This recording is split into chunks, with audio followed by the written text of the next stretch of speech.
एक होतं ना, म्हणजे विशेष करून हिंदी फिल्म इंडस्ट्रीत एक गोष्ट होती की एखादा अभिनेताचा एखादा रोल क्लिक झाला की त्याला मग तशाच प्रकारच्या साचेबद्ध भूमिका येतात. तुम्हाला ऑफर येतात झालं? ना, हो ना. आणि मला शक्यतो माझी अजूनपर्यंत एक साचा होऊ नये, एकाच तऱ्हेचे रोज केले जाऊ नयेत असे माझा खूप पहिल्यापासून प्रयत्न असतो. म्हणून तर मी एवढे रोज करू शकलो ना. एकात अडकलो असतो तर मी चिमणराव करत बसू शकलो असतो. कारण हिंदी फिल्मवाल्यांचं लक्ष गेलं होतं, हे अच्छा आहे कॉमेडी करणे गेली, हे कॉमेडी केली, अच्छा ये आहे. त्याला काय माहीत नाही, चिमणराव माहीत नाही, गुंड्याभाऊ माहीत नाही, काऊ माहीत नाही, काही माहीत नाही. तर त्याला कॉमेडीसाठी मला बोलत मी नाही गेलो. चालू त्याच्या ऑफर हो, तर दिवाण कुठल्या तरी एका नटीचा काय कॅरेक्टर होतं, त्या कॅरेक्टरचा दिवाण म्हणून मला ऑफर आली होती.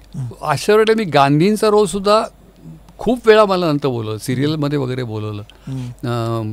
परिसंवादाला, चर्चा, अमुक तमुक, गांधींच्या ड्रेसमध्ये या. अरे हो, अच्छा, गांधींच्या ड्रेसमध्ये काय